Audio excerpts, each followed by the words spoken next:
আসসালামু আলাইকুম, welcome to my Norway. তো ব্যস্ততার কারণে তোমাদের এখন নিয়মিত ভিডিও দিতে পারি না। যাই হোক, তো আজকে তোমাদের সামনে যে বিষয়টা নিয়ে কথা বলতে আসলাম সেটা হচ্ছে নিউটনের দ্বিতীয় সূত্র থেকে প্রথম সূত্রে প্রতিপাদন। তো চলো দেখা যাক। তো দেখো ভাইয়া, নিউটনের দ্বিতীয় সূত্রটা ছিল যে কোনো একটা বস্তুর উপর ভরবেগের পরিবর্তনের হার, কোনো বস্তুর উপর বল প্রয়োগ করলে বস্তুর ভরবেগের পরিবর্তনের হার প্রযুক্ত বলের সমানুপাতিক এবং বল যেদিকে প্রয়োগ করা হয় ভরবেগের পরিবর্তন ঘটে সেদিকে। অর্থাৎ এটা যদি গাণিতিক এক্সপ্লেনেশন আমরা দেখি তাহলে আমরা জানি যে এফ ইকুয়ালস টু এম। ঠিক আছে ভাইয়া, এফ ইকুয়ালস টু এম। আচ্ছা, এইবার দেখো, এটা হচ্ছে নিউটনের কোন সূত্র বলো তো? এটা হচ্ছে নিউটনের দ্বিতীয় সূত্র। নিউটনের দ্বিতীয় সূত্র। তাহলে দেখো, এফ ইকুয়ালস টু যদি এম এ হয় তাহলে আমরা এখান থেকে বলতে পারি F equals to m in v minus u divided by d। তাহলে দেখো, আমরা যদি ডিটা এদিকে নিয়ে যাই, অর্থাৎ ক্রস গুণ যদি আমরা করি তাহলে আমরা F equals to বলতে পারি m into v minus u। দেখো ভাইয়া, এখানে F কি ক্রস হয়েছে m into v minus u। এইবার দেখো, যদি একটা বস্তুর উপর যদি বল প্রয়োগ না করা হয়, তাহলে এফ এর মান কত বলতো? এফ এর মান হচ্ছে 0।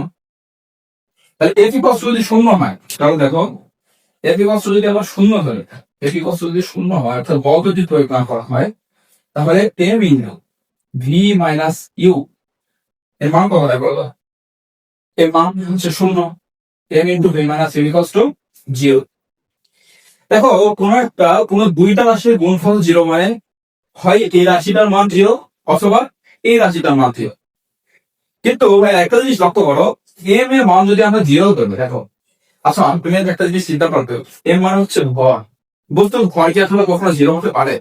প্রত্যেকটা বস্তুর কিন্তু একটা ভর আছে, ভর কিন্তু কখনো 0 হতে পারে না। তাহলে এম এর মান এখানে কোনোভাবে 0 হতে পারে না। তাহলে কোনটার মান 0 বলতো? অবশ্যই ভি মাইনাস ইউ, এটার মান 0।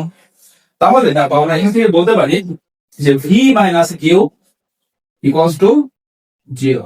তাহলে এম এর মান 0 মানে হচ্ছে যা অসম্ভব, অর্থাৎ কখনোই এম এর মান 0 হতে পারে না। ভর কখনো 0 অথবা ভর কখনো ঋণাত্মক হতে পারে না। তাহলে V minus U equals to কত? 0। তাহলে এখান থেকে আমরা বলতে পারি ভি ইকুয়ালস টু ইউ। এর মানেটা কি? এর মানেটা হচ্ছে, দেখো, আদিবেগ এবং বস্তুটার শেষ বেগ, এই দুইটা পরস্পর সমান। কোন একটা বস্তুর আদিবেগ এবং বস্তুর শেষ বেগ সমান, মানে বল প্রয়োগ না করলে আমরা দেখতেছি বস্তুর আদিবেগ এবং শেষ বেগ সমান। এখন তুমি একটা জিনিস চিন্তা করো, বস্তু যদি স্থির থাকে, বস্তু যদি স্থির থাকে, বস্তু স্থির, কোন একটা বস্তু যদি স্থির থাকে তাহলে ভাইয়া বলো তো, কোন একটা বস্তু যদি স্থির থাকে তাহলে ইউ এর মান কত?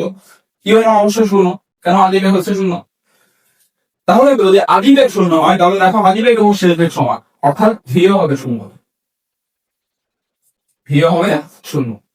এইবার মনে করো, সাপোজ কোন একটা বস্তু, ধরো U equals to 10 metre per second, অর্থাৎ কোন একটা বস্তু আদিবেগ ধরো 10 মিটার পার সেকেন্ড, অর্থাৎ কোন একটা বস্তু 10 মিটার পার সেকেন্ড বেগে চলতেছে। অর্থাৎ ধরো একটা গাড়ি অথবা যে কোনো একটা যানবাহন অথবা যে কোনো একটা বস্তু 10 মিটার পার সেকেন্ড বেগে চলতেছে। তাহলে কোন একটা বস্তুর আদিবেগ যদি 10 মিটার পার সেকেন্ড হয় তাহলে আমরা কি লিখতেছি? আদিবেগ এবং শেষ বেগ হচ্ছে সমান। তাহলে ভি এর মান হবে কত বলতো ভাইয়া? 10 মিটার পার সেকেন্ড। আসলে এই মানটা কি বোঝাচ্ছে? এর মানটা বোঝায় হচ্ছে, দেখো, যখন বলের মান 0, অর্থাৎ বল যখন প্রয়োগ করা হচ্ছে না, তখন আদিবেগ 0 হলে ভিও 0, অর্থাৎ ইউ 0 হলে ভিও 0। আদিবেগ এবং শেষ বেগ হচ্ছে 0 যদি বস্তুটা স্থির থাকে। বস্তুটা যদি গতিশীল থাকে তাহলে বস্তুর আদিবেগ এবং শেষ বেগ সমান, অর্থাৎ বস্তুটা সমবেগে চলছে। তাহলে আমাদের প্রথম সূত্রটা কি ছিল? দেখো তো, প্রথম সূত্রটা ছিল বল প্রয়োগ না করলে স্থির বস্তু স্থির থাকবে এবং গতিশীল বস্তু সমবেগে সরল অবস্থায় চলতে থাকবে। অর্থাৎ আমি, দেখো, এখানে বল যদি প্রয়োগ না করি স্থির বস্তু, দেখো, স্থির থাকছে, অর্থাৎ আদিবেগ এবং শেষ বেগ স্থির। আবার যদি বস্তুর যদি একটা গতি থাকে তাহলে এই যে গতিশীল বস্তু, এই বস্তুর আদিবেগ এবং শেষ বেগ সমান, অর্থাৎ বস্তুটা সমবেগে চলতেছে। তাহলে দেখো, প্রথম সূত্রটা ছিল এটা যে বল প্রয়োগ না করলে স্থির বস্তু স্থির থাকবে, গতিশীল বস্তু সমবেগে সরল অবস্থায় চলতে থাকবে। অর্থাৎ বল যদি প্রয়োগ না করি তাহলে দেখো বস্তুর ইউ 0 হলে ভিও 0, অর্থাৎ বস্তুটা স্থির। আবার যদি বস্তুটা আদিবেগ যদি কোন একটা মান থাকে, অর্থাৎ বস্তুটা যদি একটা বেগে চলে, তাহলে বস্তুর আদিবেগ এবং শেষ বেগ, অর্থাৎ বস্তুটা সমবেগে চলতে থাকে। তাহলে এটাই ছিল ভাইয়া নিউটনের প্রথম সূত্র। তাহলে তোমরা এইভাবে নিউটনের দ্বিতীয় সূত্র থেকে খুব সহজে প্রথম সূত্র প্রতিপাদন করতে পারো। এতটুকু ছিল আজকের ভিডিও।